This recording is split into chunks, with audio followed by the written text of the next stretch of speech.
Gostaria que você abrisse sua Bíblia, ou o seu aplicativo da Bíblia, né?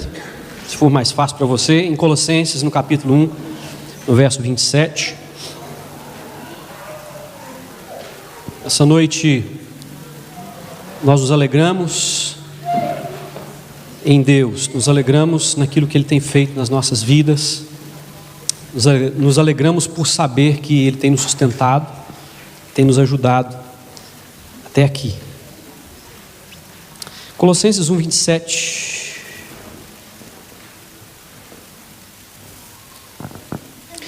Esse versículo simples, né? Eu quero começar a fala de hoje com ele. Diz assim: a Ele quis Deus dar a conhecer entre os gentios a gloriosa riqueza deste mistério, que é Cristo em vocês, a esperança da glória.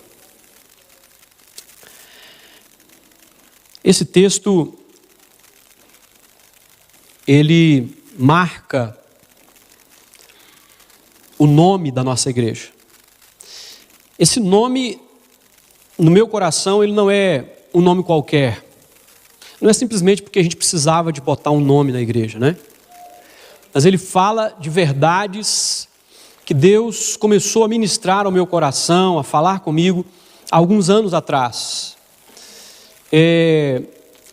E esse texto sempre no meu coração, gerando revelação, entendimento, compreensão das Escrituras, sempre me levando a um posicionamento com relação à vida cristã, à vida de Cristo em nós e aquilo que isso representa. Mas tomou um sabor especial quando aqui, né, Deus nos deu como de onde tiramos o nome da igreja. Mas hoje celebramos 2 anos. Os 2 anos da igreja aconteceram mais no início, né, desse mês. Mas a história da nossa igreja, ela começou antes desses 2 anos.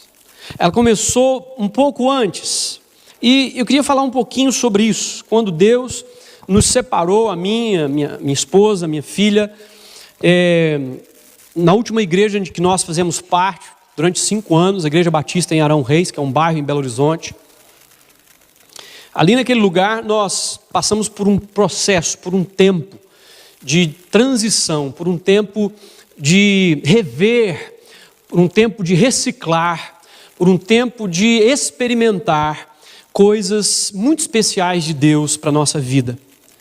Foi um tempo também de receber cura na nossa alma, foi um tempo de ser tratados no nosso relacionamento conjugal, foi um tempo de muita transformação para a nossa vida. Mas foi ali, naquele lugar, que mesmo com tudo isso acontecendo, que era benefício para nós, com tudo isso que estava trazendo renovação e restauração para o nosso coração, havia algo ainda que gerava uma expectativa daquilo que Deus tinha para fazer nas nossas vidas. Nós havíamos servido ao Senhor aqui em Londres por 8 anos, na verdade a Tati chegou um pouquinho antes de mim, né? Ela chegou em 97, 97, eu cheguei em 98, né? Eu estou recuando tempo demais aí, né? Mas é porque, eu já disse aqui isso uma vez, a minha vida é meio em ciclos de 10 em 10 anos, mais ou menos, né? Então, na verdade, 88 foi quando eu saí do interior e fui para a capital, Belo Horizonte. Foi quando Jesus já tinha me salvado, mas foi quando eu me tornei membro da igreja, né? Quando eu comecei a participar de uma igreja cristã. Mas é outra história. Então, em 98, então ficamos aqui até 2006, início de 2006, janeiro de 2006, quando mudamos para Belo Horizonte. E nessa mudança ficou ainda no nosso coração uma certeza de que a obra de Deus na nossa vida ainda não tinha acabado aqui nessa cidade. Ela não tinha terminado aqui ainda neste lugar. E isso nos acompanhou pelos 9 anos que ficamos no Brasil. Sempre orando, sempre buscando ao Senhor entendimento, compreensão sobre, primeiro, se de fato aquilo era um entendimento de Deus ou se era um sentimento do nosso coração. Porque todo mundo que passa por essa cidade, ou pelo menos 99% das pessoas que passam por essa cidade, vivem aqui por algum tempo, tem o desejo de retornar. Eu conheço muita gente que teve que sair daqui, que teve que ir embora, e que gostaria muito de voltar e ainda não foi possível. Né? Então eu sempre checando no nosso coração se era simplesmente um sentimento, se era uma vontade de retornar, ou se era algo que Deus tinha colocado no nosso coração, como uma convicção, como um propósito. E então o tempo foi passando, Deus foi restaurando, curando o nosso coração, nossa vida, e essa inquietação aumentando no nosso coração. Né? E havia algumas restrições no meu coração com relação a esse retorno para cá, e eu colocava isso diante de Deus, até que finalmente eu ouvi uma palavra de Deus para esse retorno. Foi quando Deus disse para mim, porque a minha questão era, já existe tantas igrejas, principalmente de fala portuguesa, em Londres, por que eu vou para lá abrir mais uma igreja, começar mais uma igreja? Então ecoou muito forte no meu coração, depois de um tempo de oração e de busca, o Espírito Santo, eu creio, falando comigo, dizendo o seguinte: há ovelhas nessa cidade para você pastorear, para você cuidar. Essa foi a frase que, de certa forma, foi um gatilho para começar todo o processo de retorno para cá e de busca com relação à igreja. Eu nunca tinha aberto uma igreja antes, todas as igrejas que eu participei já existiam há muitos anos. Elas não começaram comigo, pelo contrário.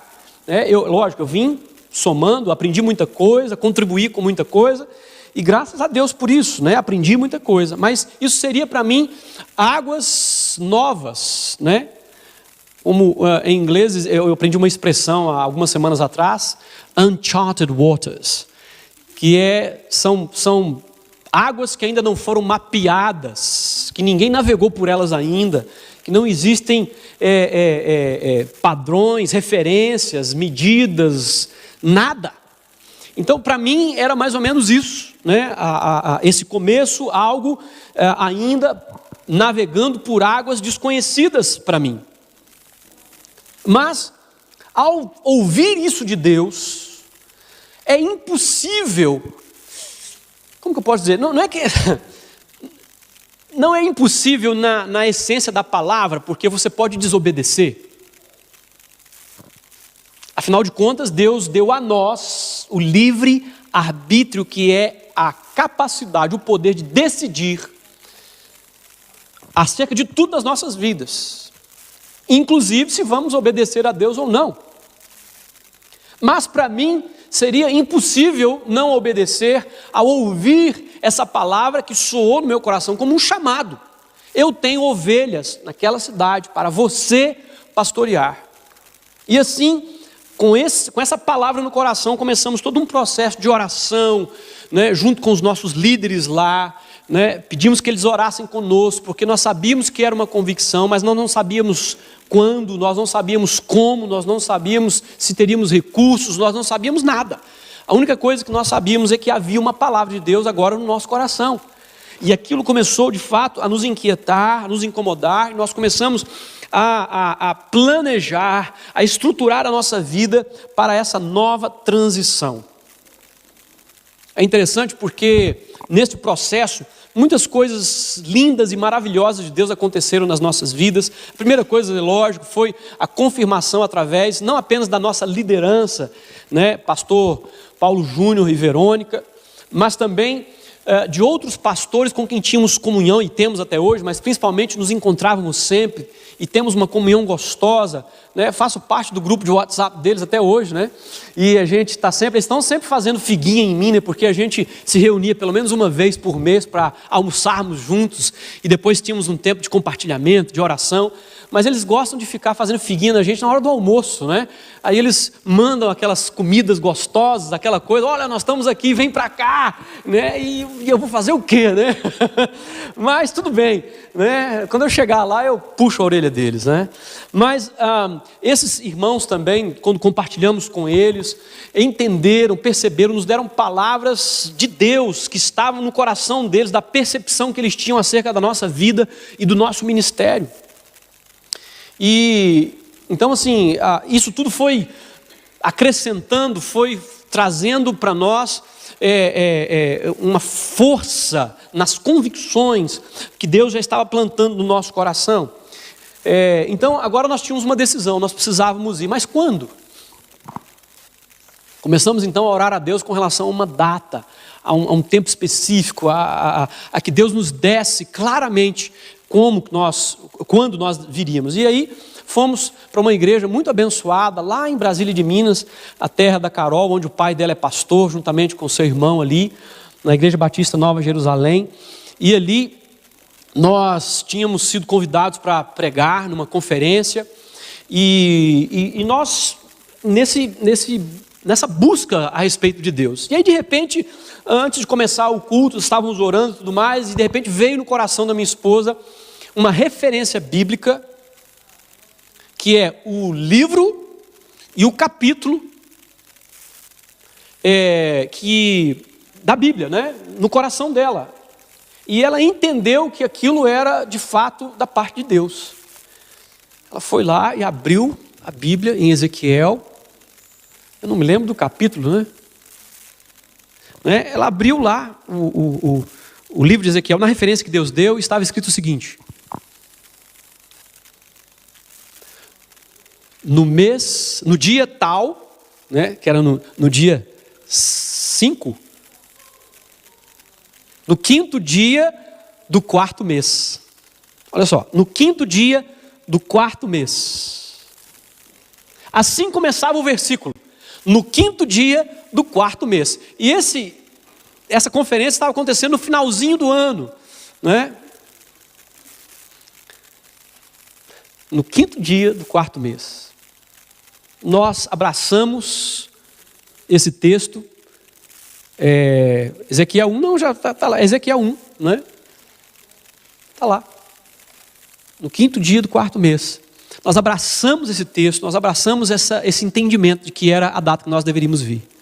E aí começamos a procurar as passagens. Irmãos, foi um negócio incrível. As passagens antes desse dia estavam num preço, as passagens depois desse dia estavam no outro preço, mas a passagem nesse dia estava mais barata.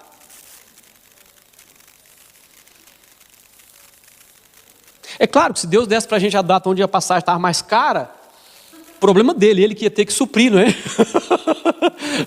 Mas Deus sabe todas as coisas, até mesmo na questão dos recursos. Estava mais barata a passagem. Marcamos a passagem, Deus enviou os recursos, e assim nós compramos a nossa passagem. Chegamos aqui no dia 6 de abril, há 2 anos atrás. Mas, antes de nós chegarmos aqui, quando algumas pessoas ficaram sabendo que nós viríamos, e a primeira, de fato, assim, a fazer contato comigo foi o Sandrino, né? Eu me lembro agora, nós estávamos numa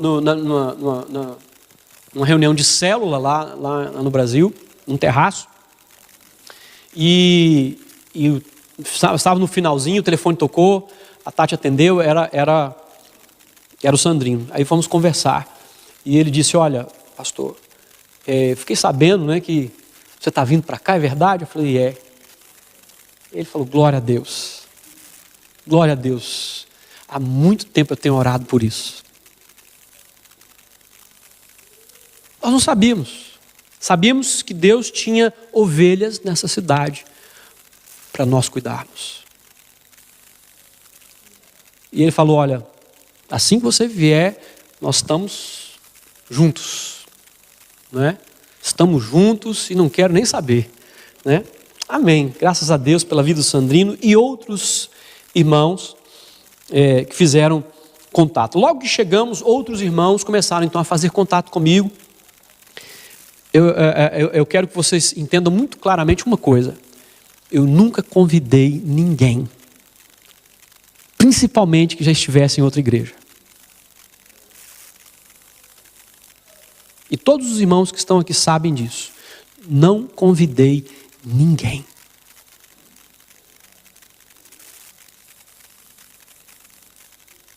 E isso para mim é uma prova da palavra de Deus, que diz que havia ovelhas para que eu pudesse cuidar. E o simples fato de estar vindo para cá criou no coração de algumas pessoas uma expectativa. Criou no coração de algumas pessoas o desejo, um desejo de caminhar, um desejo de estarmos juntos. E a minha pergunta é: o que trouxe você?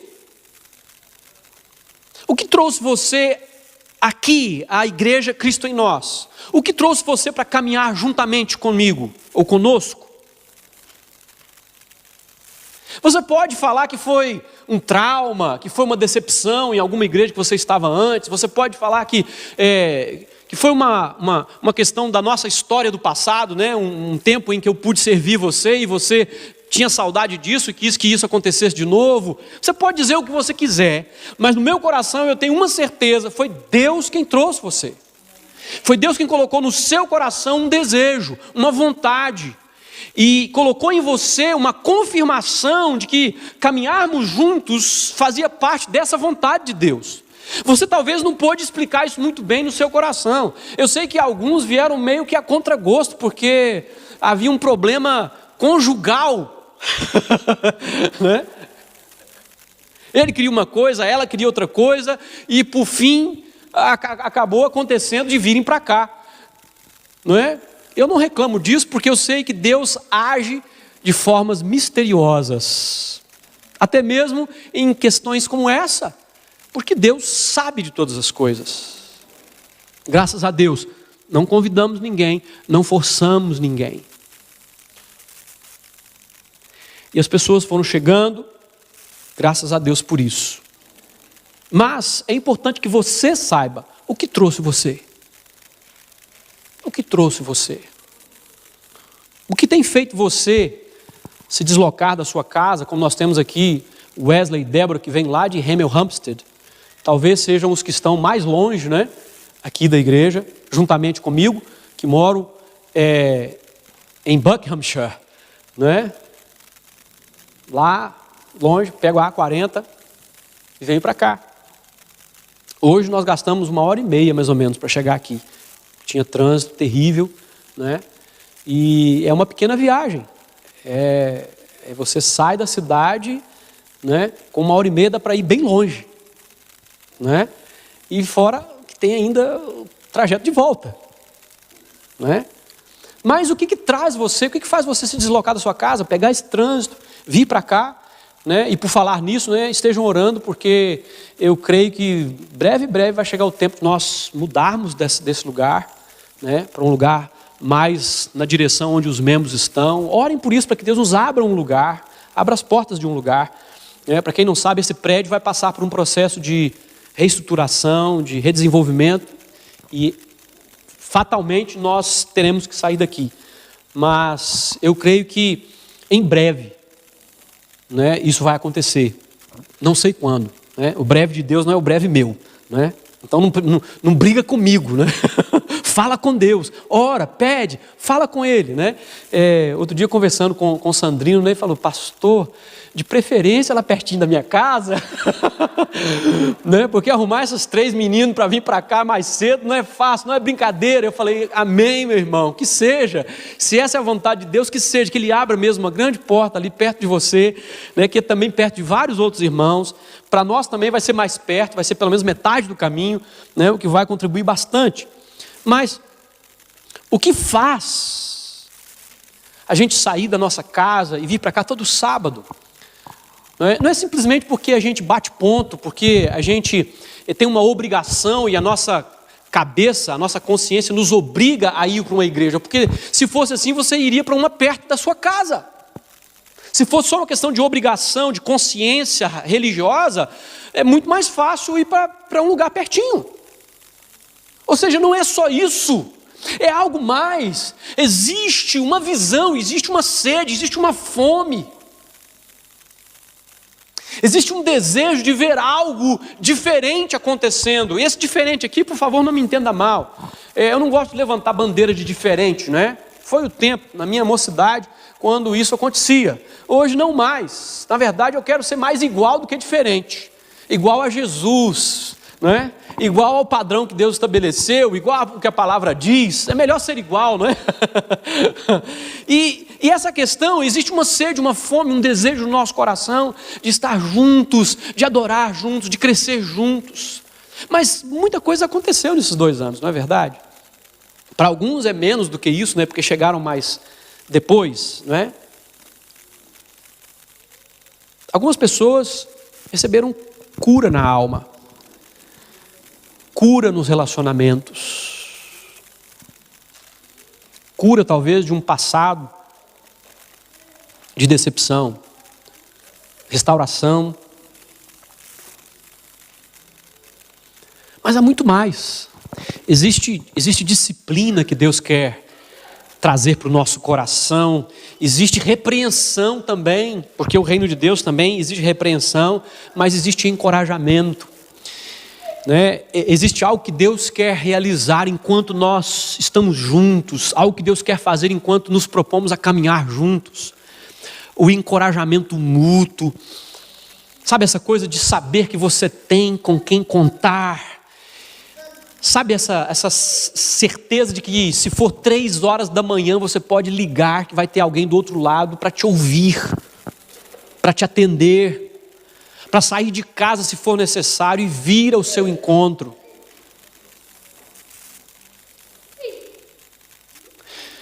Apoio de verdade, a visão de que a igreja ela extrapola esse momento, ela extrapola esse lugar.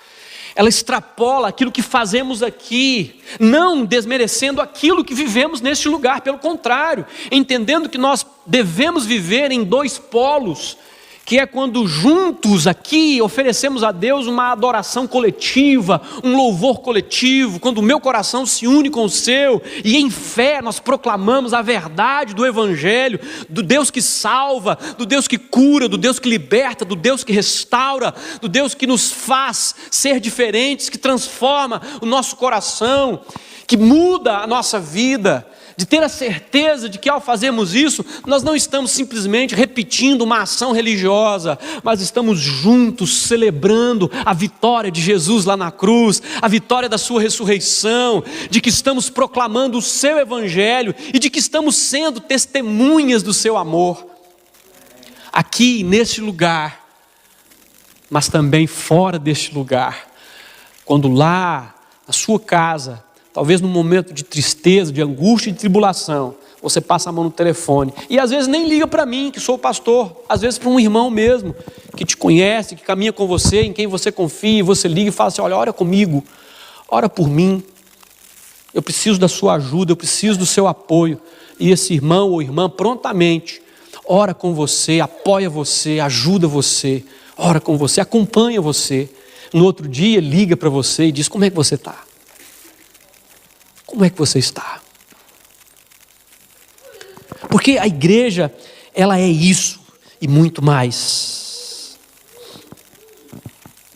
Existe algo tão gostoso de Deus para a nossa vida.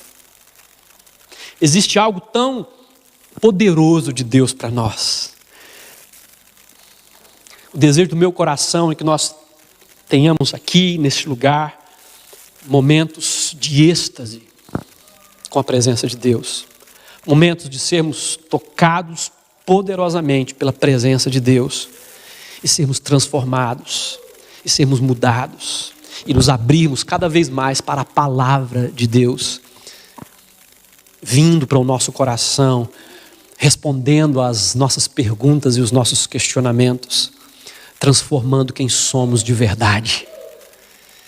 Mas também eu sonho com essa igreja que lá fora, lá no seu seio familiar, é um esposo que aprende a amar a esposa, assim como Jesus ama a sua igreja, e uma esposa que aprende a respeitar o seu marido, e os dois constituem uma família que é exemplo para os seus vizinhos, que é exemplo para quem convive, que pode proclamar, que pode levar outras pessoas a experimentar dessas verdades tão lindas e poderosas, que cria os seus filhos no temor do Senhor, de maneira que eles são guardados e protegidos deste mundo, que podem viver uma vida santa e justa, mesmo em meio a tanta perdição e em tanta dissolução.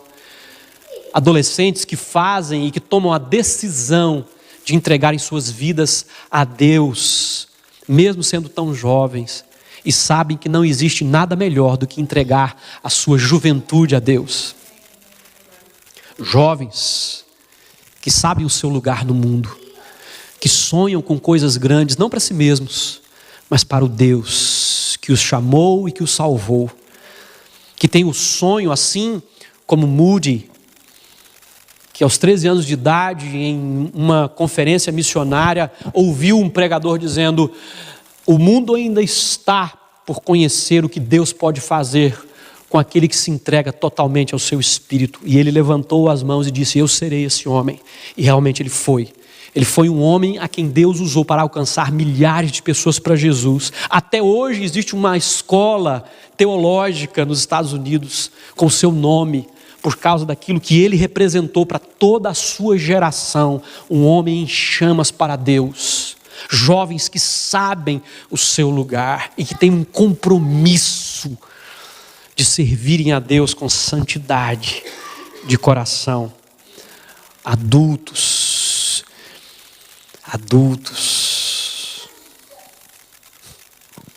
que já passaram da fase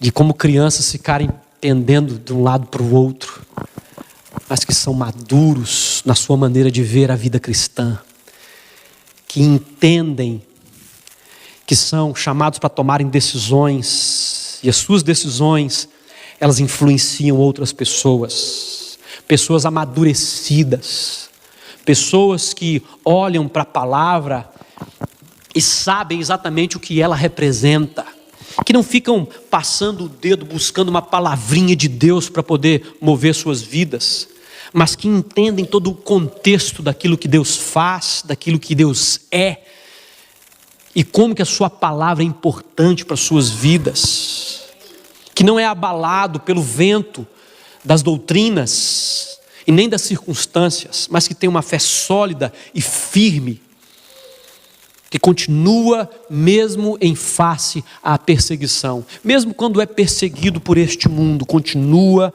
seguindo o caminho de Deus. Eu tenho um compromisso com você.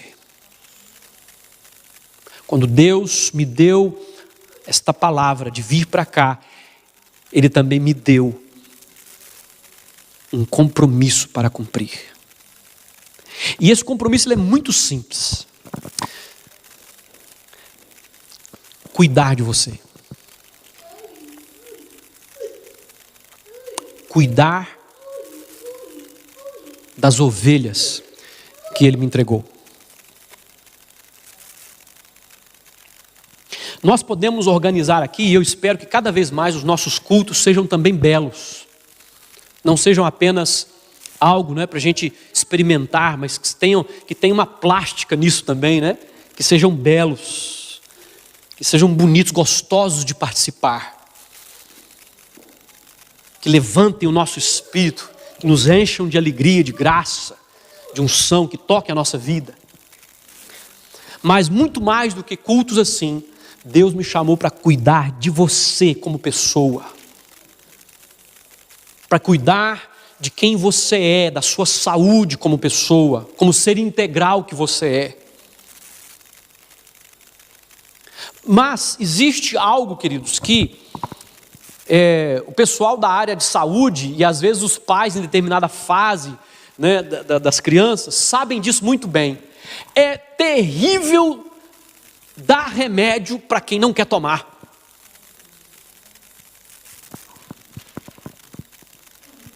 Graças a Deus minha filha é muito boa para tomar remédio. Houve uma vez que ela, como diz o pessoal lá em Brasília de Minas, deu um calundu, O que é um calundu, É uma birra, É uma pirraça, Mas ela precisava tomar o remédio. E mesmo não querendo, como pais, nós temos uma obrigação de dar o remédio. O que a gente fez? Eu segurei, tampa o nariz, abre a boca, tampa o nariz e joga. tem outro escapatório. Né? Chora, mas o remédio tomou. Ok? Mas isso é verdade com relação às crianças. Com relação ao adulto, é outra coisa. E aí, meu amado, enquanto eu tenho um compromisso pastoral com você, um compromisso de cuidar de você, você precisa ter, no mínimo, ao fazer parte dessa igreja, você precisa ter, no mínimo, um compromisso de ovelha.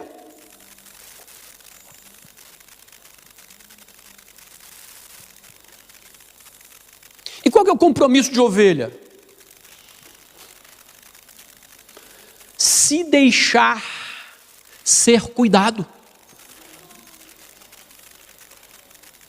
Porque essa é uma característica da ovelha. A ovelha aceita o cuidado pastoral. Por isso que Jesus usa a figura da ovelha e do pastor, porque é exatamente isso. Aquele que é ovelha aceita. E é interessante porque na palavra existe um texto que Jesus, ele fala sobre um tempo em que os anjos do céu virão, ele está falando dos últimos tempos, os anjos do céu virão e separarão os bodes das ovelhas.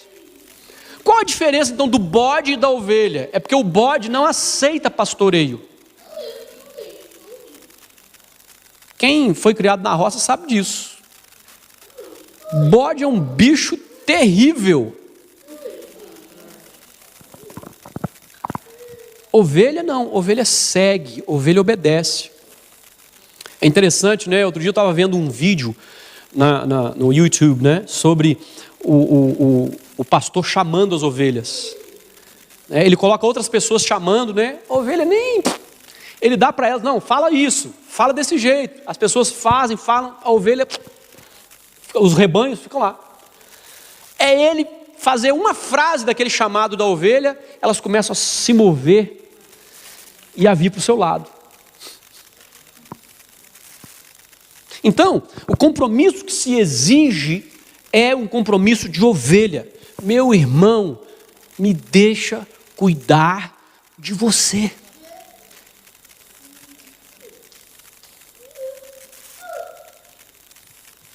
É fácil? Não. Principalmente para os homens broncos aí, ó. Ô bicho difícil é homem, gente.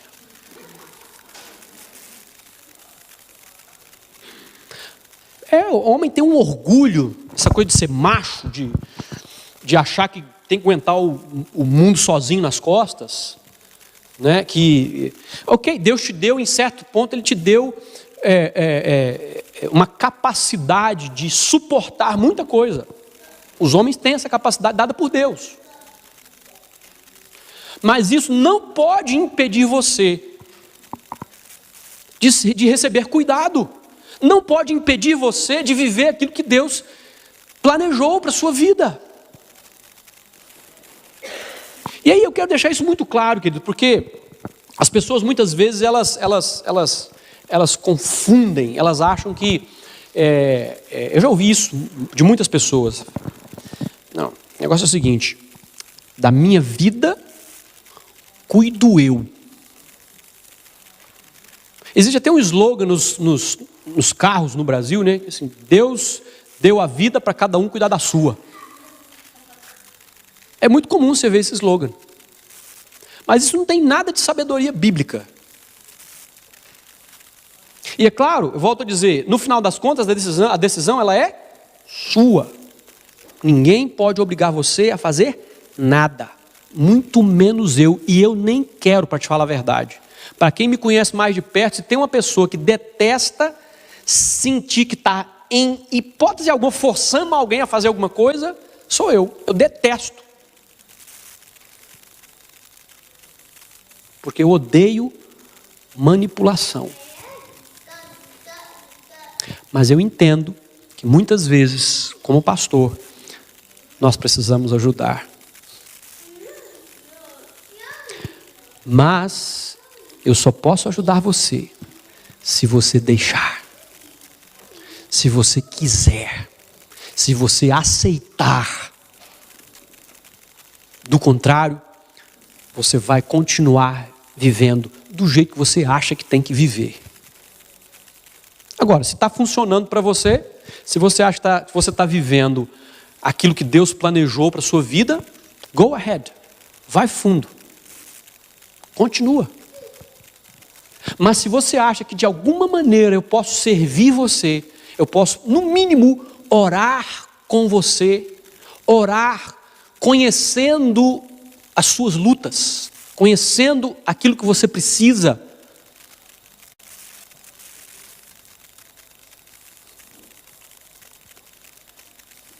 É para isso que eu estou aqui.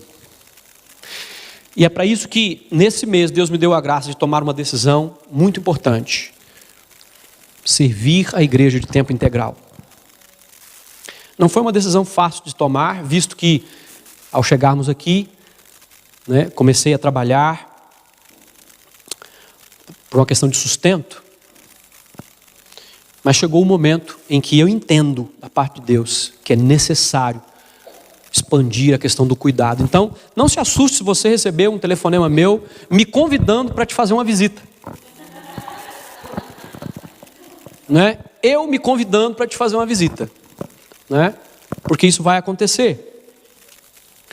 E eu queria compartilhar com você 2 textos da palavra para a gente caminhar para o encerramento dessa palavra. Todo verdadeiro pastor entende as palavras de Jesus para Pedro, em João 21, verso 17. Diz assim: pela 3ª vez, Jesus lhe disse: Simão, filho de João, você me ama? Pedro ficou magoado por Jesus lhe ter perguntado pela 3ª vez: você me ama? E ele disse: Senhor, tu sabes todas as coisas e sabes que te amo. Disse-lhe Jesus: cuide das minhas ovelhas. Ou apacente as minhas ovelhas. Eu entendo essa palavra.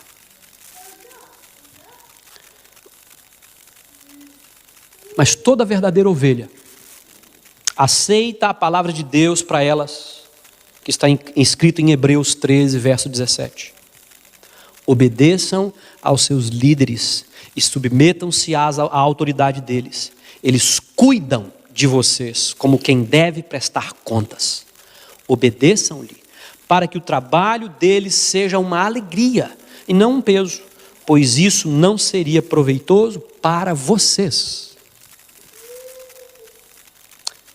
Não estou usando esse texto como um pretexto, mas simplesmente para destacar aquilo que a palavra de Deus diz para você como ovelha.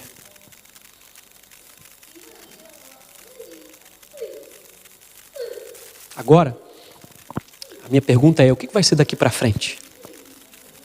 O que será da Igreja Cristo em Nós daqui para frente? O que será da sua vida daqui para frente? Essa é uma resposta que nós só vamos saber se nos dispusermos a viver aquilo que Deus preparou para nós. Eu convido você a caminhar. Eu convido você a romper os seus limites. Eu convido você a ir além. Eu convido você a caminhar comigo.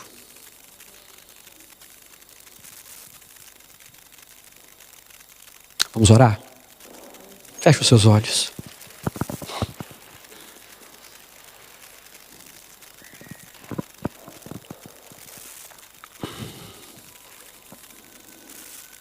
Aqui, Senhor, neste lugar, nessa hora, nós estamos diante da doce presença do Teu Espírito Santo, que sonda os nossos corações, que conhece o que está dentro de nós, e que sabe qual é a resposta que cada um está dando a este desafio colocado diante deles hoje. A minha alma, Senhor, está borbulhando por causa daquilo que eu sei que o Senhor preparou para nós. E eu peço a Deus que o Senhor nos una a cada dia, Senhor. Que Que o Senhor dê a cada um de nós a disposição necessária para sair do seu lugar de comodismo, para sair do seu lugar em que a estagnação chegou. Eu oro, Senhor, por aqueles que têm tido dificuldade, ó Deus, de retomarem as suas vidas devocionais, a sua vida de oração, a sua vida de busca diária com o Senhor. Eu oro por aqueles, ó Deus, que têm lutado, ó Deus, que têm realmente lutado até mesmo para frequentar a igreja. Eu oro, Senhor, para que tenham do Senhor o encorajamento necessário. Eu oro para que recebam dos céus a intervenção sobre suas vidas, ó Deus. Eu oro para que recebam coragem, para que recebam do Senhor uma palavra de ânimo nesta hora.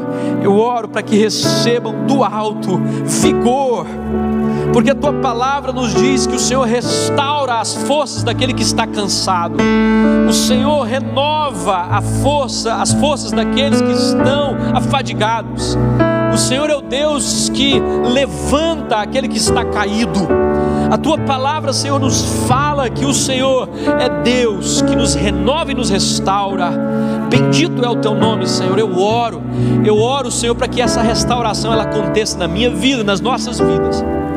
E que à medida que aceitamos o desafio de caminhar como igreja, Senhor, nós sejamos unidos ao Senhor, nós sejamos unidos uns aos outros, não por causa de um nome, uma bandeira, de uma denominação a carregar, mas por causa da convicção de uma visão que o Senhor nos deu para salvar vidas do inferno, para curar pessoas da religião.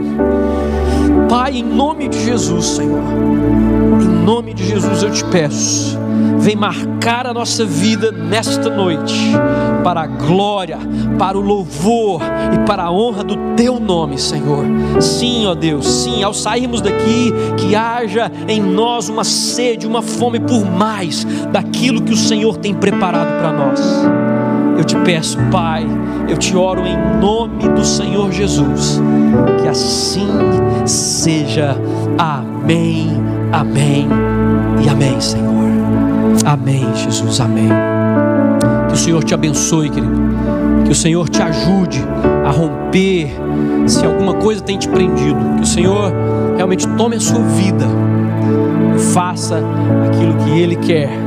Que você tenha coragem de se entregar inteiramente a Ele, para a glória dEle. Amém. Estamos chegando ao final.